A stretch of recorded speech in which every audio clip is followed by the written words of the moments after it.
Assalamualaikum, welcome back to this channel. So today we will talk about anti-corruption eradication effort. A. The concept of eradicating corruption. Before proceeding further to discuss efforts to eradicate corruption, the following statements can be discussed regarding strategies or efforts to eradicate corruption, Wisnaut and Hubert 2002. It is always necessary to relate anti-corruption strategies to characteristics of the actors involved, or in the environment they operate in. There is no single concept and program of good governance for all countries and organizations. There is no one right way. There are many initiatives and most are tailored to specific contexts. Societies and organizations will have to seek their own solutions. From this statement, it can be understood that it's very important to link the strategy or efforts to eradicate corruption by looking at the characteristics of the various parties involved and the environment in which they work or operate. There is no single answer, concept, or program for every country or organization. There are so many strategies, methods, or efforts, all of which must be adapted to the context, society, and organization in question. Every country, society, and organization must find their own way to find the solution. B. Efforts to combat crime or corruption by criminal law. Crime prevention policies are commonly known as criminal politics or criminal policy by G. Peter Hofnagels are distinguished as follows. Nawawi Arif 2008. First, policy on the application of criminal law or criminal law application. Second, a policy of prevention without punishment or prevention without punishment. Third, policies to influence public opinion on crime and punishment through mass media or influencing views of society in crime and punishment or mass media, or other media such as counseling, education, etc. Seeing this distinction in general, crime prevention efforts can be divided into two, namely through the penal route or using criminal law, and the non-penal route, or solved outside of criminal law by non-penal means.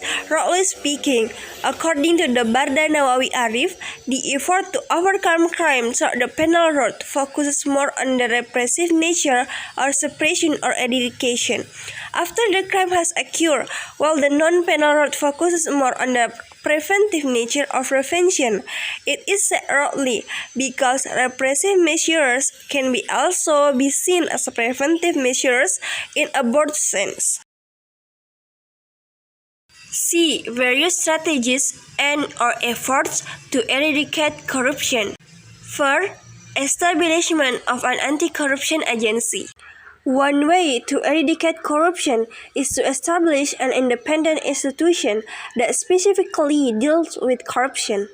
For example, in some countries, an institution called the Ombudsman has been established. This institution was first established by the Swedish Parliament. The role of Ombudsman institution, among others, is to provide facilities for the public who want to complain about what has been done by the government, institution, and their employees. Next is another thing that needs to be considered is improving the performance of the judiciary at the police, prosecutor, court, and correction levels. The next, at the departmental level, the performance of audit institutions such as the Inspectorate General should be improved. So far, there is an impression that this institution has absolutely no teeth when it comes to dealing with corruption involving high-ranking officials. Bureaucratic reform and public service reform is one way to prevent corruption. The more decks that must be passed to take care of something, the more possibilities for corruption to occur. And the last, one thing that is also quite crucial to reduce the risk of corruption is to improve and monitor the performance of local governments. For this reason, the performance of government officials in the regions also needs to be improved and monitored or supervised. Second, prevention of corruption in the public sector. One way to prevent corruption is to require public officials to report and announce the amount of wealth they have both before and after taking office. Thus, the public can monitor the level of reasonableness of the increase in the amount of wealth they have, especially if there is an increase in the amount of wealth after completing office.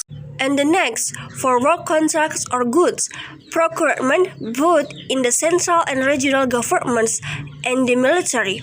One way to minimize the potential for corruption is to conduct public auction or bids. And the last, corruption is also common in the recruitment of civil servants and military new members. Corruption, collusion, and nepotism often occur in this condition. Third, social prevention and community empowerment. One of the efforts to eradicate corruption is to give the public the right to get access to information. A system should be built in which the public are given the right to request any information related to government policies that affect the lives of many people. Next, the issue of public awareness and concern for the dangers of corruption and the issue of community empowerment is a very important part of efforts to eradicate corruption.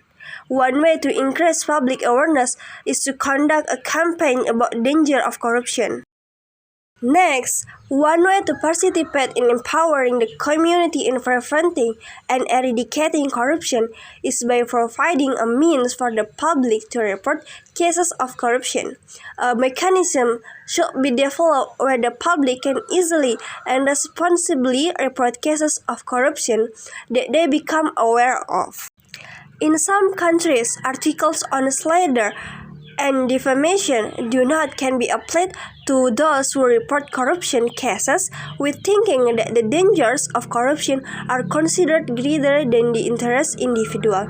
Even so, it already has rules regarding witness protection and victims, namely Law Number 13 of 2006 concerning the protection of witnesses and victims. Indonesian people are still haunted by fear of being sued, slander, and defamation when reporting corruption cases.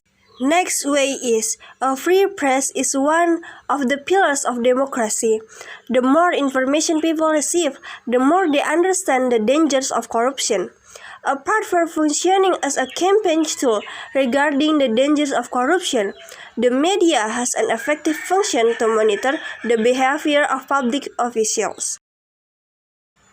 Non-governmental organization or NGOs. At the local or international level, it also has an important role in preventing and eradicating corruption.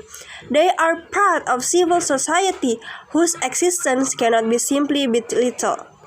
Since the reform era, new NGOs engaged in the anti-corruption has emerged a lot.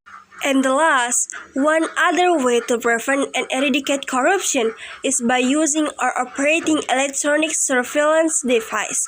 Electronic surveillance is a device or tool to find out and collect data using installed electronic equipment at certain place. Fourth, development and making of various legal instruments that support the prevention and eradication of corruption. To support the prevention and eradication of corruption, it is not enough to rely on only one legal instrument, namely the Corruption Eradication Law. Various laws and regulations or other legal instruments need to be developed. One of the laws and regulations that must exist to support the eradication of corruption is the Money Crime Act monitoring and evaluation. There is one more important thing that must be done in order to succeed in eradicating corruption, namely monitoring and evaluation. Without monitoring and evaluation of all work or activities to eradicate corruption, it is difficult to know achievements that have been made. By conducting monitoring and evaluation, it can be seen that successful and unsuccessful strategies or programs. And for the last way, International cooperation. Another thing that needs to be done in eradicating corruption is to cooperate international cooperation with other countries or with international NGOs. For example, at the international level, Transparency International or IT, for example, create a National Integrity System program. OECD created the Ethics Program infrastructure, and the World Bank create the framework for integrity program. Okay, thank you for watching this video. See you next. Wassalamualaikum.